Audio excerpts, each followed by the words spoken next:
신앙으로 잘 자라가서 디모데처럼 또 다윗처럼 또 여기 오늘 잠언서의 이 솔로몬처럼 하나님의 영광을 돌리는 여러분 되기를 간절한 소망하는 하나의 마음이 있지 않나 이렇습니다. 하나님은 여러분을 위대한 하나님의 사람들로 여러분을 들어서 사용하시기를 원해요.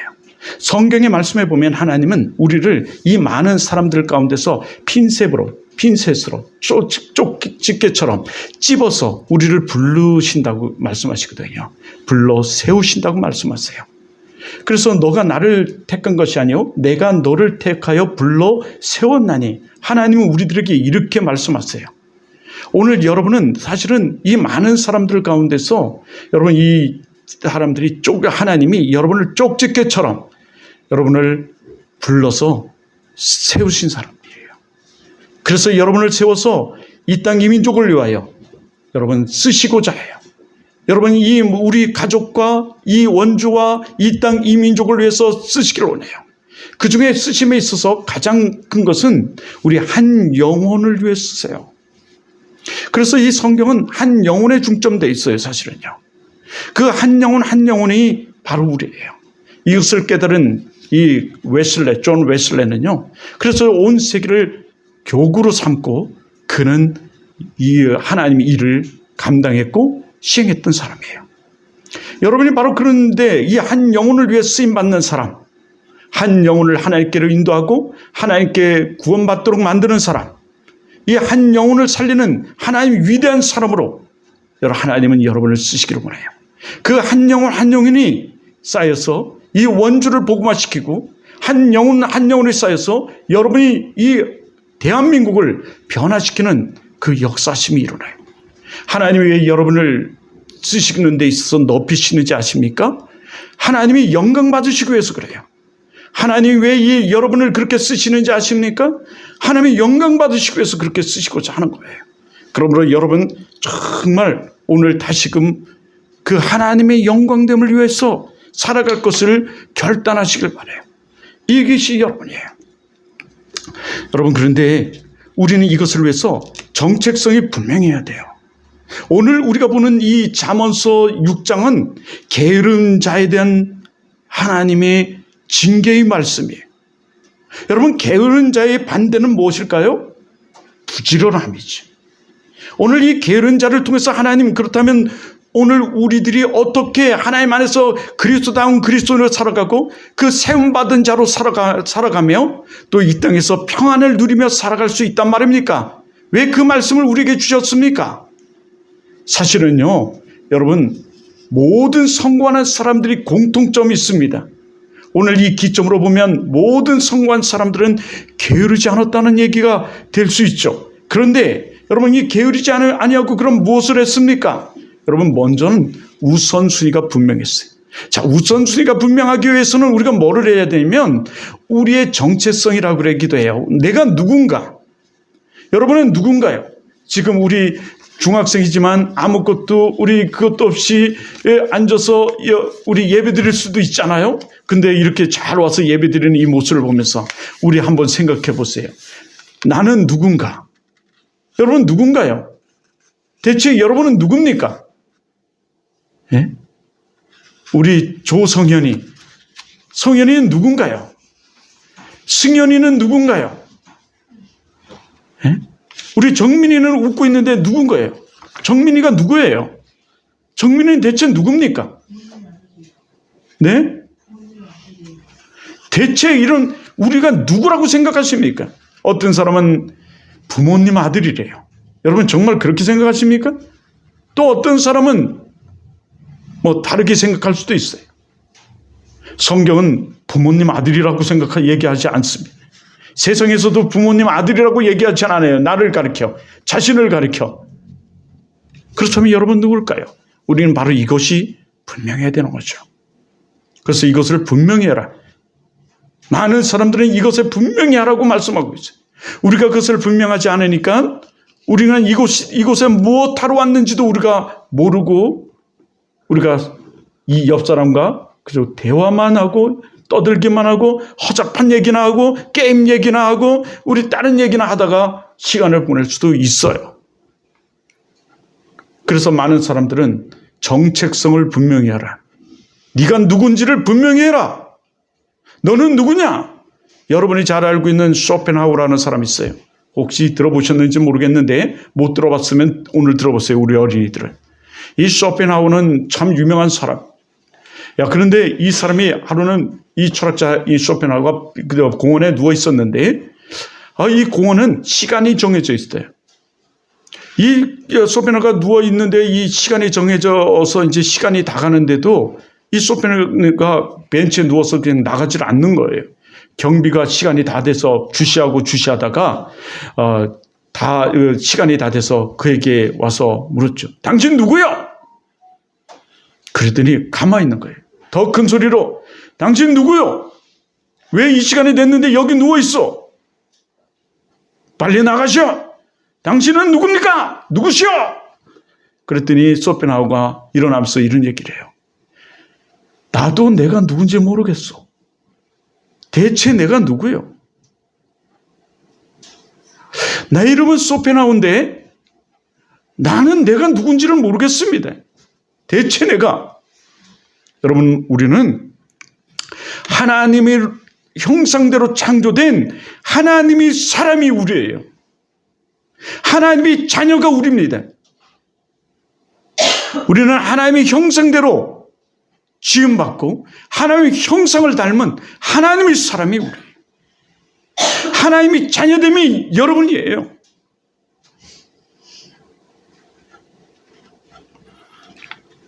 하나님의 사람. 그래서 우리는 하나님의 사람답게 살아가야 되는 거예요. 이것을 그리스도다운 그리스도의 삶이라고 그래요. 이 그리스도의 닮은 그리스도는 하나님의 사람으로서 이 세상에서 예비자의 삶을 살면서 빛과 소금의 역할을 감당하는 사람으로 살아가야 돼요. 근데 우리가 하나님은 어떤 사람이에요? 하나님은 선한 사람, 악이 없어요. 하나님은 세상도 그래서 자신을 선하게 창조하셨어요. 그런데 이 악이 들어와서 이 세상을 부조화의 세계 망가뜨려 버렸어요.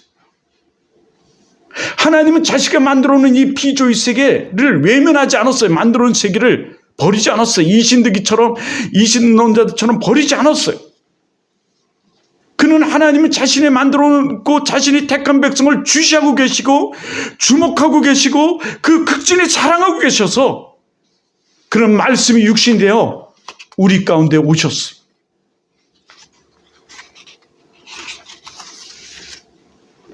태초에 하나님 말씀이 계셨으니 이 말씀은 곧 하나님이시라. 그 말씀이 육신되어 우리 가운데 거하심에 우리 가운데 오셨어요. 악이 들어와서 죄가 들어와서 망가진 이 세계를 다시금 회복시키기 위해서 그리고 택하신 하나님의 백성을 다시 회복시키기 위해서 죄를 사해 주시기 위해서 그가 말씀이 육신인 그가 우리 가운데 오셨어요. 이게 하나님이 극진한 사랑이에요. 하나님이 세상을 이처럼 사랑하사 독생자를 주셨으니 이는 저를 믿는 자마다 멸망치 않고 영생을 얻게 하려 하심이라. 멸망치 않는 영생을 주시기 위해서 하나님이 그 영생 하나님 나라에 들어갈 수 있는 것은 이 죄가 없어야지만 들어갈 수 있는데 이 죄 아래 놓인 우리 모든 인간은 한 사람으로 말미암아 죄가 들어왔음에라는 하나님 말씀처럼 이 죄로 물든 우리를 회복시키기 위해서 죄를 사해 주시고 원래 선하게 창조한 우리 인간의 본연의 모습을 되찾게 하시기 위해서 그가 오신 거예요. 그런데 우리가 누군지를 모르는 우리는 여전히 죄 아래 놓여 있던 거죠. 여전히 죄를 쫓고 여전히 죄를 출거하며 여전히 죄 가운데서 우리는 살아가요. 그래서 죄 증거를 막 자랑해요. 내가 누구랑 싸웠는데 내가 이겼어. 나 이런 놈이야. 우리 죄성을 가진 우리는 이 악한 것을 좋아하죠. 하나님보다 이 죄를 더 좋아하는 거예요. 이게 죄성 있는 우리의 모습이에요. 별것도 아닌 세상 것에. 그리고 죄악 때문에 우리는 더 눈을 빨리 돌리고 죄악 때문에 살아가죠. 우리가 누군지를 알아야 돼요. 그리고 우선순위를 분명히 해야 돼요. 이제 그 사랑을 입은 자예요. 그 독생자 예수 그리스도, 여기 독생이라는 것은 홀로 독자를 쓰지만 손 하나님이 아들을 가리키지만 이것은 모네코노스라는 원어적으로는 스스로 있는 자를 얘기할 때 똑같은 단어를 써요. 히브리어에서는. 자, 이것은 뭐냐면 스스로 나 여호와는 스스로 있는 자니라. 여러분 못 들어봤어도 성경 안 읽어봤어도 못 들어봤어도 한번 들어보세요. 하나님은 누가 있으라 그래서 있는 자도 아니에요. 누가 행하라 해서 있는 자도 아니에요. 그는 하나님은 참 신이시고 참 하나님이시며 살아계신 하나님이시고 가장 신 중에 신이고 뛰어난 신이고 전지전능하신 분이에요. 전능하신 분이에요. 우리가 예수를 어려서부터 우리가 믿을 때 좀 알아야 되는 것이 전능성을, 하나님의 전능성을 부인하면 안 돼요. 근데 우리는 많은 사람들은 하나님을 거부하고 거절하고 부인하거든요. 그러니 하나님이 주시는 그 은총, 하나님이 주시는 은혜를 하나님이 주시고 싶은데도 누리지 못해요, 많은 사람들이. 그 독생자를 내어주시까지. 본체 자기가 말씀이 육신되어 이 땅에 오셔서 자기를 내어주신 거예요. 스스로 있는 자가. 이 땅에 오셔서. 우리를 이렇게 극진히 사랑하세요. 극진히 사랑하사 독생자를 주시는 자기 몸을 내어놓으시고 피 한 방울 물 한 분까지 쏟으시는 이게 하나님의 사랑이에요. 이 사랑에 우리는 우선순위가 분명해야 돼요. 게임하는 것보다도 여러분의 다른 것보다도 하나님이 첫째야 되는 거죠. 하나님이 첫째야 돼요. 하나님은 언제나 우리를 도우시기를 원하시고요. 하나님은 언제나 우리를 지키시기 원하고 하나님은 언제나 하나님을 그 악한 것으로 막으시기를 원해요. 야, 이게 어디냐면 오늘 우리가 읽은 안 읽었군요. 자, 오늘 우리가 볼 시편 121편이었어요.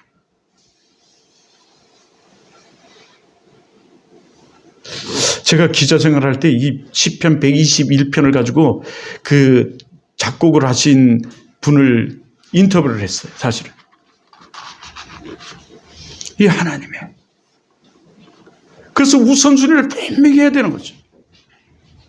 여러분이 정말 하나님의 축복과 은혜 가운데 살아가려면 우선순위를 분명히 해야 돼. 자, 우리 옆 사람에게 얘기해 보세요. 우선순위를 분명히 하자. 자, 우선순위를 분명히 하기 위해서 먼저는 우리는 뭘 하자 그랬어요? 정책성을 분명히 하라. 자, 옆 사람에게 얘기해요. 정책성을 분명히 하라. 정책성을 분명히 하라. 네. 서로가 정책성이 분명해야 돼요. 우리 한 사람. 자, 그리고 우선순위가 분명해야 돼요. 첫째도, 셋째도. 우리는 하나님의 영광을 위해서. 여러분, 그리스도인은 6일이라는 것이 사실은 주의를 위해서 존재해요. 하나님께 예배하기 위해 존재하는 거예요. 6일 동안 열심히 일하고 열심히 하면서 시간을 이 주일을 위해서 우리가 기다리고 고대하고 기다리면서. 그런데 이제 이런 얘기는 하죠. 리고린 목사라고 세드르백 교회 목사님인데 그 미국을 빛낸 인물 1위에 2년이나 올랐던 사람이에요. 2번이나. 그 미국 역사상 아마 2번 오른 사람은 최초일 거예요. 뭐 더 있을런지 모르는데 제가 알기로는 그래요. 근데 이 세드르백 교회의 리고린 목사님은 이런 얘기죠. 뭐 여러분이 잘 알고 있는 지금 뭐 교회나 그 사회에 그 원을 그리면서 핵심자까지 뭐 구경꾼, 관람자 뭐 이러면서 하면서 이제 핵심자 뭐 이런 거 하는 이 그림을 그려가지고 강의를 많이 하신 분인데 그분의 하여튼 이거 중에 이런 얘기죠.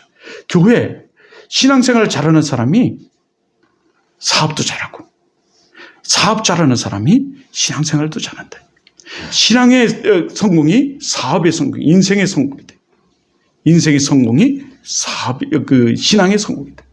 뭐 이런 얘기를 해요. 연관성을 가지고 얘기를 하면서. 자, 그런데 이런 얘기를 하죠. 우리 성도들한테 이거 할 수 있는 대로 안 했는 얘기인데 오늘만 딱 한 번 할게요. 교회 한 번 아까 얘기했잖아요. 원으로 얘기하면서 교회를 얘기할 때 그 목사님은 주일에 한 번 나오는 사람은 성도일 수도 있고 아닐 수도 있다. 자, 원을 얘기해요. 핵심자 이런 얘기를 하면서요. 그 핵심자 중에 이 얘기를 처음으로 하는데 우리 이 얘기하니까 우리 사모님 인상이 확 달라져. 우리 교회 가 얘기하면 안 되는 얘기인데, 하여튼 그런 얘기를 해요.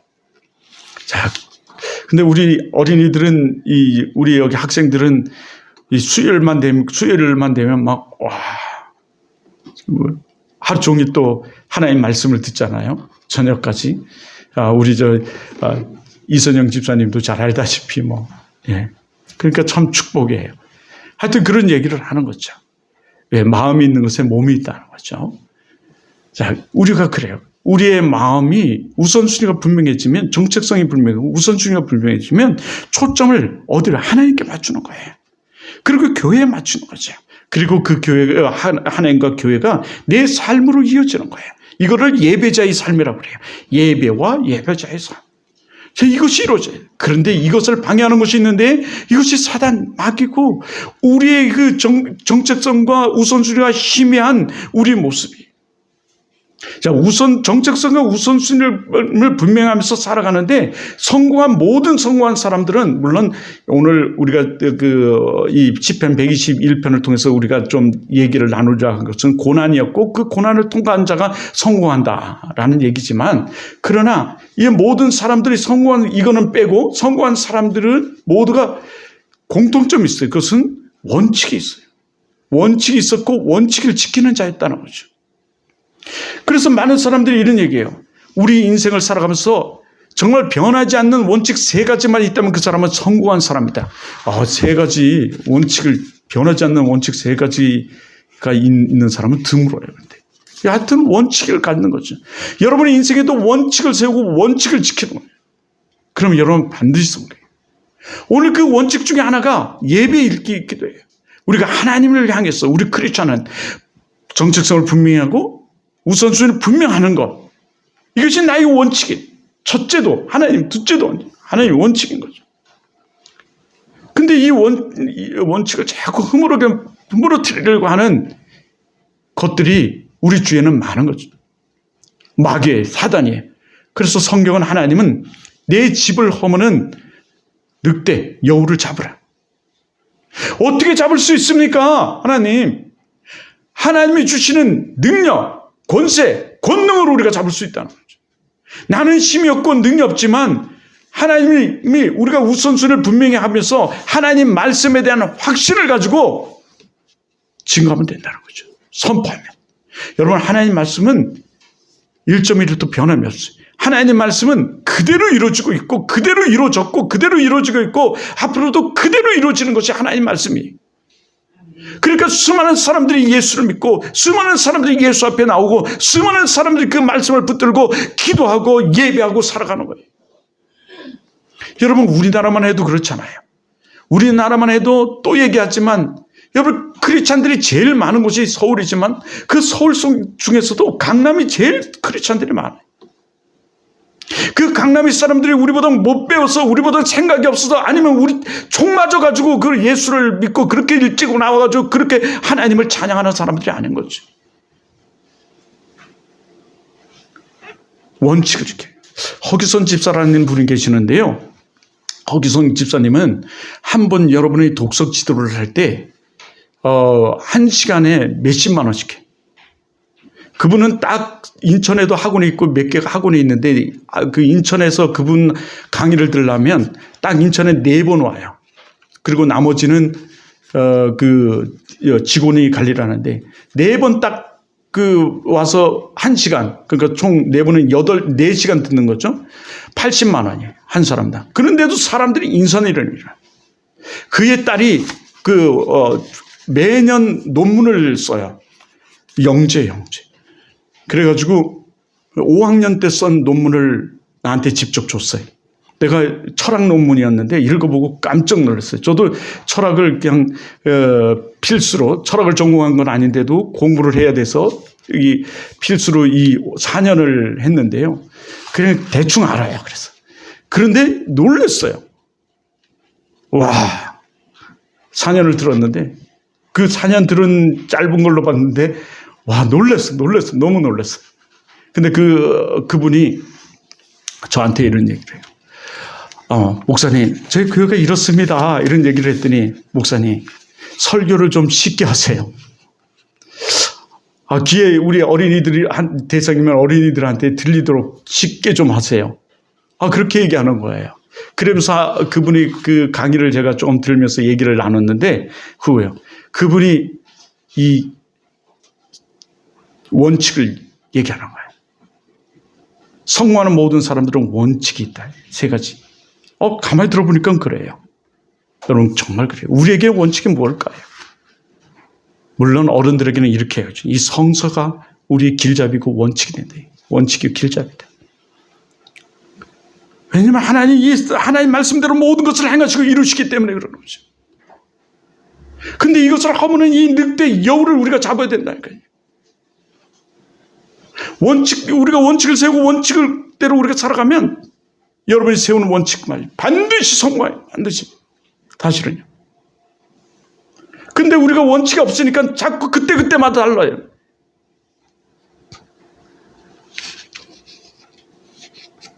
여러분, 원칙을 분명히 해야 돼요. 그 원칙 대신은 하나님이 오늘 우리들에게 게으른 자에 대해서 말씀하세요.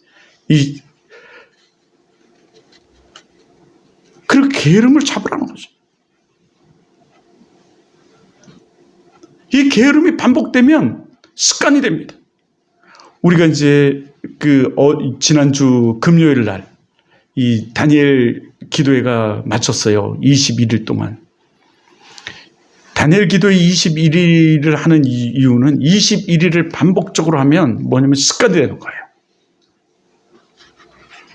그래서 저희 후배 중에 하나가 서울대에 나와가지고서는 나오는 후배가 하나 있는데, 걔가 쓴 책이 다니엘 학습법이에요. 그래서 예전에 아주 베스트셀러까지 이제 우리나라에서 됐던 적이 있는데, 외국에서도 막 번역이 되고.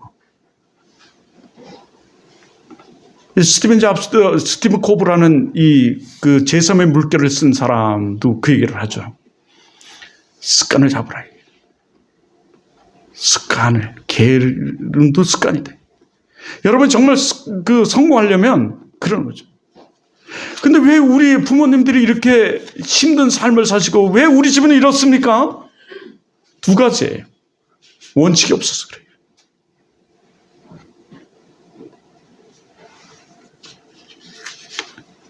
그리고 예수 안에 있지 않아서 그래요. 그런데 예수 믿는 사람은 왜 이렇게, 또 어떤 사람은 이렇게 잘 되고 잘 삽니까? 아니에요. 그것이 그를 결국 패망과 멸망으로 몰고 갈 거고 지옥으로 들어가게 만들 거예요. 저는 아직도 TV를 보다가 아주 정말 생생히 기억나는 단어가 하나가 있어요. 말이 하나 있어요. 어떤 노인분의 말이에요. 자녀에게 재산 반환 신청을 했어요. 법적으로 막 싸우는 그 가정 속에서 그 노인이 하는 말이에요. 내가 자식을 망쳤고 내 삶을 망쳤다. 인터뷰하는데 그래요.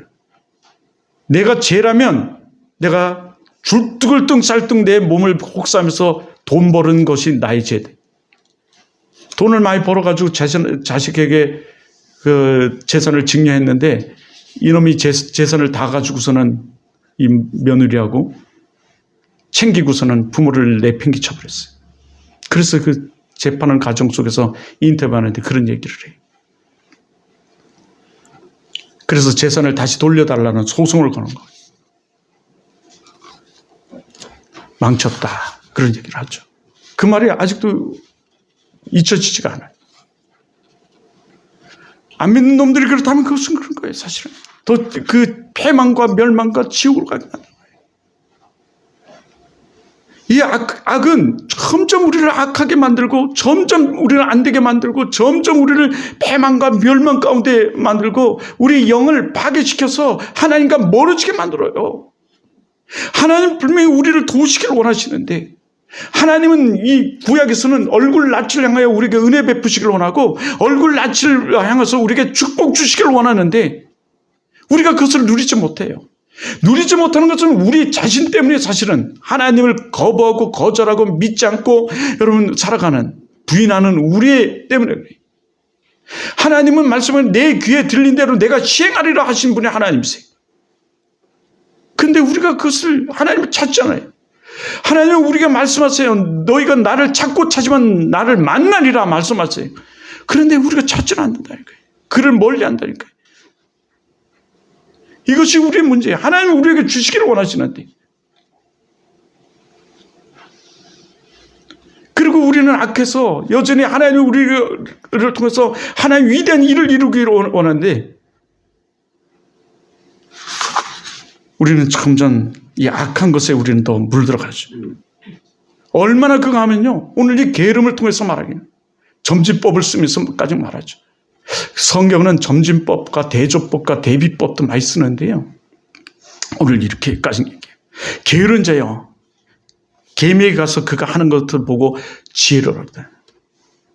그를 보고 지혜를 얻으래.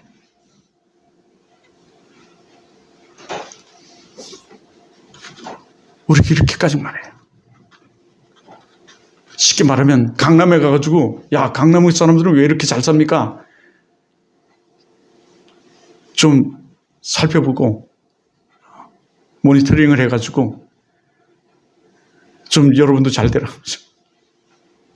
여러분에게 좀 이해하기 쉽게 했는데 이게 좀 죄송합니다. 이게 아닌 것 같은 느낌이 들어요. 하여튼 간에 예수 믿는 사람이 우리들에게 말씀하죠. 지혜가 얼마나 개미가 얼마나 부지런하고 얼마나 그거 합니까? 여왕 개미를 통해서 또 이렇게 얼마나 그들의 융집력을 가지고 열심히 일을 합니까? 난 여러분이 정말 잘 되기를 소망이. 잘 되는 게 뭐예요? 사실은 뭐 돈 많은 게 잘 되겠습니까? 어제 우리 조카의 딸이 요즘 그렇게 또 연예인 쪽에 막 발탁이 돼가지고 무조건 막 계약을 하고 막 잘 돼가지고 막 요즘 찍으러 다니고 막 이런다는 얘기를 들었어요. 근데 별로 뭐 이렇게 나한테는 다가오지 않는 거예요. 우리 또 그 조카들이 그 방송국 쪽에 좀 있어요. 뭐 이런데 별로 다가오지 않아요. 그걸 막 자랑하는 거죠. 근데 그 자랑의 소리가 저에게는 별 의미가 없더라고요. 내가 아니라서 그런가? 내 자식이 아니라서 그런가? 네. 그래요. 하여튼 그러라는 거죠. 여기 한번 우리 볼까요? 여기 7절. 개미는 두령도 없고 감독자도 없고 통치자도 없으되 먹을 것을 여름 동안에 예비하여 추수 때에 양식을 모으느니라. 참 지혜 있죠. 여러분 우리가 그렇거든요. 우리가 여기서 현금 얘기도 하지 않지만 사실은 현금도 바로 그런 거거든요. 성경은 그렇게 얘기해요. 그런데 이 현금을 떠나서 여러분의 삶이 어려서부터 이렇게 원칙을 세우고 이 예배의 원칙을 세우고 예배를 위해서 우리가 살아가면 하나님은 우리를 눈동자같이 살피신대요. 그리고 생명책에 다 기록하고 계시다는 거예요. 그리고 여러분이 정말 힘들고 어려울 때 여러분을 정말 도와요. 저희 부모님이 우리 여기 이제 대학생들이 왔으니 이런 얘기도 해줄 수 있겠네요. 우리 부모님이 요양원에 계세요. 근데 저희는 원칙을 세우고 우리 아내와 토요일 날 꼭 가요. 그런데 우리 바로 옆에 우리 작은 누님이 사시는데, 우리 거기 가면 우리 그 예전 그 사회복지사가 그 어머니 계신데 사회복지사가 이래요. 자식이 있는 우리만 자식이 있는 줄 알았대요. 몇 년 동안 우리 누님을 못 봤어요. 바로 옆에 사시는데 걸어서 한 30분 거리, 30분도 안 걸릴 것 같은데 하여튼 거기 사시는데, 그래서 제가 오늘 사실은 내려오기 전에 그걸 썼어요. 여기 문자를 보여드리려면 보여줄 수 있는데, 오늘 10자석이 자녀가 한 자녀 못 모신다 그런다. 한 자녀 잘. 뭐 그러면 읽어주지 말아요. 우리 하니까 했는데요. 평안하고 시간이 있을 때 부모님을 잘 모시는 것은 누구나 다 할 수 있고, 정말 힘들고 어렵고 병들었을 때 늙은 부모님을 돌보는 것은 여러분 그것이 더 값지다. 뭐 이런 것을 썼어요. 여러분 우리가 원칙을 세우고 어렵고 힘들지만 그 원칙을 지켜갈 때 하나님은요 우리를 더 값지게 보세요. 더 소중히 여기시고 부자가 드리는 1만 달란트보다 과부가 드리는 한 드랩돈이 더 귀하게 여기시는 분이에요. 우리가 그것을 힘들고 어려운 가운데 원칙을 세우고 지켜보세요. 그렇지 않으면 이 원칙이 흐물어지고 우리가 우리의 삶을 그냥 우리 마음대로 우리 생각대로 막 살면요, 여러분 점점 여러분 삶은 흐물어져요. 그저 규모 없고 계획 없고 이런 삶을 막 살아가죠. 그런 사람은 무엇을 해도 잘 안 돼요. 여러분 한번 보세요. 그것이 그런 사람들이 이 게으른 자들의 모습을 보세요. 9절에 게으른 자여 어느 때까지 누워 있겠느냐? 내가 어느 때까지 잠이 깨어 일어나겠느냐? 좀 더 잘자, 좀 더 자자, 좀 더 졸자. 손을 모으고 어떻게 해요? 좀 더 누워 있자. 예. 우리가 일어나기 싫잖아요, 냉준아예. 아예 누워 있자 그냥. 좀 더, 조금만 더. 이 점집법을 쓰면서 우리 이러죠. 여러분, 하나님은 살아계십니다. 하나님은 우리와 함께 하시고요. 하나님은 우리를 도우시기를 원하시고 계십니다. 하나님이 우리를 통해서 하나님의 위대한 일을 이루가시기를 원하세요. 한 영혼을 구하는 하나님의 위대한 일을 행하시기를 원하시고요. 여러분이 가는 곳곳마다 하나님의 그 족적이 남고 하나님의 능력됨이 나타나고 하나님의 그 위대한 하나님의 영혼을 살리는 이 위대한 일들이 이루어지기를 하나님은 소망하고 계시고 하나님께서 우리에게 능을 주시기를 원하세요. 하나님은 전능하신 분이시라 능치 못하는 것이 없는 분이세요. 근데 그 하나님은 그 위대한 일을 우리를 통해서 이루시기를 원해요. 왜요? 하나님께서 우리에게 축복 주시기 위해서, 은혜 베푸시기 위해서, 우리의 영혼이 잘된 같이 범사에 잘되게 하기 위해서. 그런데 우리는 점점 이 하나님의 영광보다는 이 세상을 위해서 우리는 살아가고, 나의 육체를 위해서, 이 썩어질 육체를 위해서 우리는 더 힘을 내고 살아가고, 하나의 원칙을 세우고 그 원칙을 위해서 달려가기보다는 우리의 썩어질 육체를 위해서 우리는 조금 더 아예 자리를 깔고, 그러다 보면 하나님을 떠나고 하나님과 멀어지는 우리 인생의 삶을 살죠. 그 길은 패망의 길이고 멸망의 길이고 지옥으로 가는 길이에요. 이 땅에서도 그 삶은 어지러운 삶을 살아가, 어그러진 삶 속에서 인생을 허송세월하며 허비하며 악한 것에 춤을 추며 살아가요. 여러분이 하나님 안에서 편하고 여러분이 하나님 안에서 승리하며 하나님이 주시는 그 능력 가운데서 여러분 살아가는 여러분 되길 주님을 축원합니다. 이 성경은 잠언서는 지혜서예요. 이 잠언서는 솔로몬이 지은 지혜서입니다. 우리 인생의 지혜, 어떻게 하면 그리스도인으로서 승리하는 그 삶 속에서 하나님의 영광 돌리면서 살아갈 것인가를 하나님께서 주셔서 기록한 말씀이에요. 자, 그럴 때 이렇게 얘기했죠. 그 게으른 자에게 내 빈궁이 11절을 한번 볼까요? 다 같이 한번 보고 알겠습니다. 시작. 내 빈궁이 강도같이 오며 내 궁핍이 군사같이 이르느니라. 옛날 성경은 군사같이 쳐들어온다고 했어요. 아예 담을 넘어 쳐들어온다. 쳐들어오면 뭐 하겠습니까? 예전에는 가난한이라는 단어도 썼는데 여기 11절이 우리 영혼을 망가뜨리, 여러분의 삶을 망가뜨리. 우리 다시금 한번 이 시간 결단해. 하나님이 우리에게 주시는 말씀이에요. 사실은요. 우리 정체성을 분명히 하자. 우리 우선순위를 분명히 하자. 하나님께 우리에게 말씀하세요. 내 정체성을 분명히 해라. 너 정체성을 분명히 해라. 너는 하나님께서 내가 택한 하나님의 백성이다. 너는 내가 택한 백성이다. 너는 내 자녀다. 나는 너를 돕기를 원하고 너를 지키기를 원하며 너를 푸른 초장으로 인도하기를 원한다. 음침한 골짜기가 혹시 너희 삶에 있을지라도 지팡이와 막대기로 너를 지킨다. 아니야. 하나님이 우리 도움이 되세요. 실제로. 하나님이 우리에게 말씀하시는 말씀이에요. 이게 시편 21편의 말씀이 핵심이거든요. 사실은. 하나님 우리를 도우세요. 하나님은 우리 질병 가운데서도 얼마든지 치료하시나 치료의 하나님이세요. 라파의 하나님이시고요.